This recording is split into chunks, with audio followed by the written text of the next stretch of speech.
The house always breathed differently in the early morning, as if it were afraid to wake itself. Pale light slipped through the thin curtains, settling softly on the worn wooden floor, catching dust in the air like suspended memories. The kitchen smelled faintly of tea leaves and old mornings, the kind that carried history rather than hope. She stood by the sink, hands wrapped around a chipped mug, listening to the quiet. Not silence, never silence, but the low hum of a refrigerator that had outlived her husband, the distant sound of traffic she pretended not to hear. This was the hour she belonged to herself, before the day demanded strength.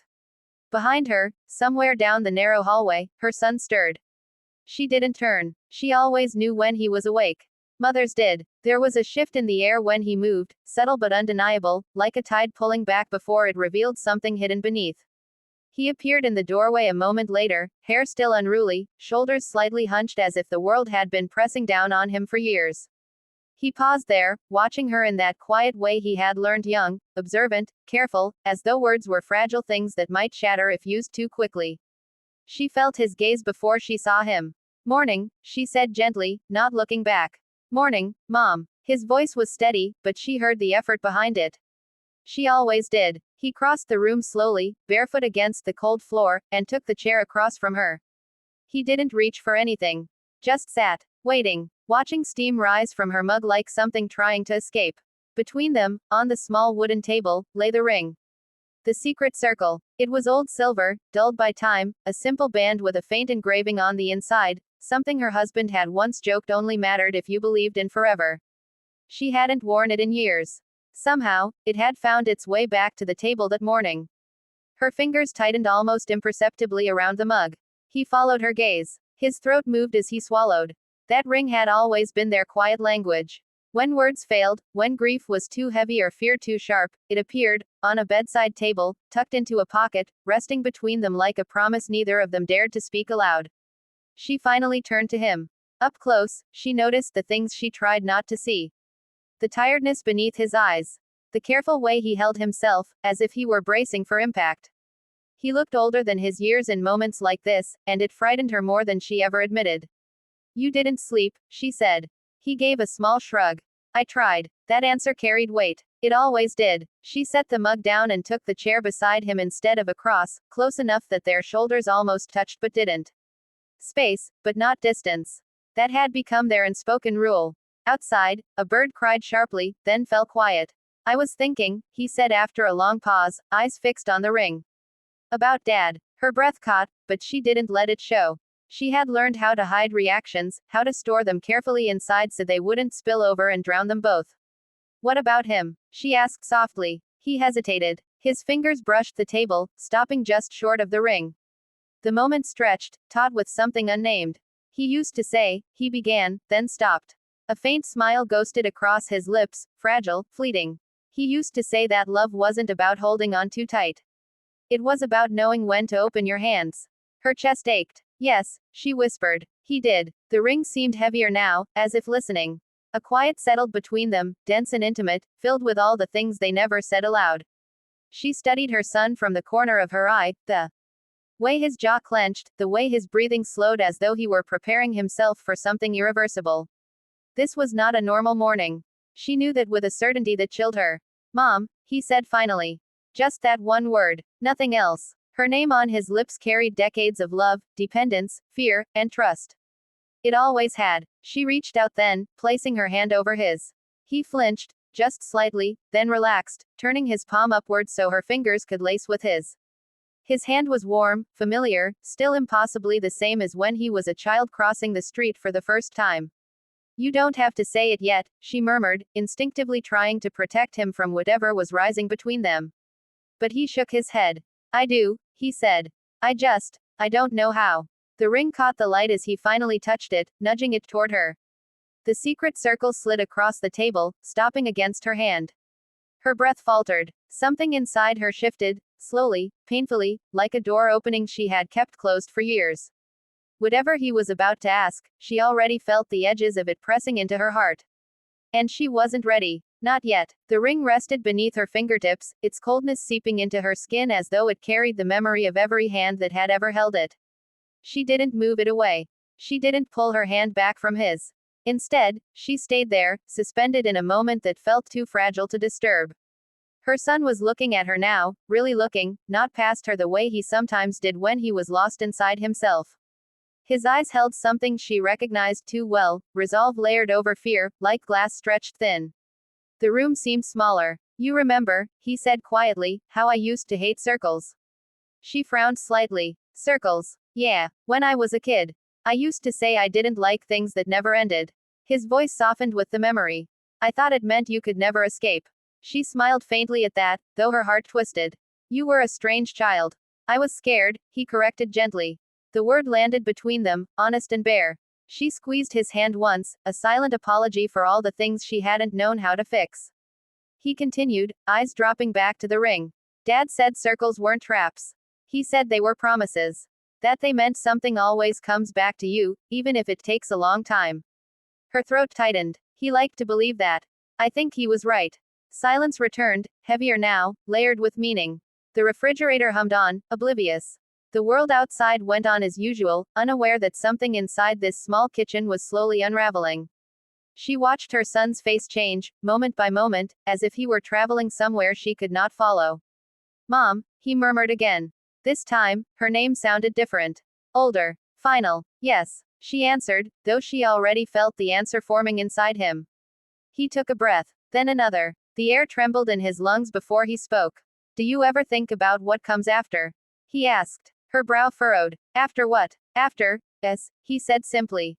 The words struck her like a quiet explosion. She didn't respond right away. She couldn't. There were too many meanings in that one sentence, and every one of them hurt.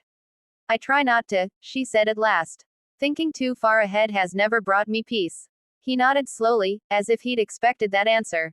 I think about it a lot, he admitted. She turned toward him fully now, searching his face. Why? He didn't answer immediately. His thumb traced the inside of the ring, following the invisible engraving, as though reading something only he could see. I've been carrying something, he said finally. For a while. Her breath stuttered. Something I didn't want you to worry about, he continued. Something I thought I could keep to myself and just deal with. A quiet dread settled into her chest. Why didn't you tell me? She asked softly. Because you already lost too much, he said. The words were not loud, but they were devastating. Her hand tightened on his. You are not something I can afford to lose in pieces, she whispered. His lips trembled at that. For a moment, neither of them spoke. The past filled the silence, hospital hallways, folded laundry, laughter that faded too quickly, a man's voice that no longer existed in the room. The circle of time. I didn't mean to bring this up today, he said. I saw the ring this morning. And it felt like it was waiting for me to say something. Her eyes glistened. Say it, she urged gently, though every part of her was bracing for impact. He looked at her then, really looked at her, as if memorizing her face in case he ever needed to recall it without permission. Do you remember the promise you made me, he asked, after Dad died? Her heart clenched. Of course she remembered. Some promises were carved into the soul. I told you I'd never leave, she said. And you told me, he said quietly, that if I ever needed you to be strong for me, you would be. Her lips parted, but no sound came out.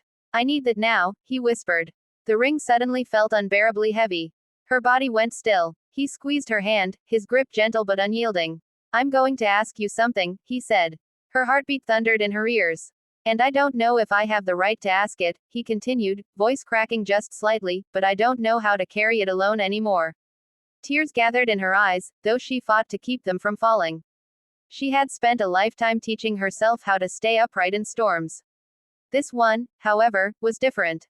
You have the right to ask me anything, she said, even as fear wrapped around her ribs. He exhaled slowly. The house held its breath with him. I need you to promise me something, he said. Her fingers trembled against his skin. Yes, she whispered, though she didn't yet know what she was agreeing to. He looked down, then back up, as if the words physically hurt to hold. Whatever I ask, he said carefully, you have to listen all the way to the end before you answer. A tear escaped her eye. I can do that, she nodded.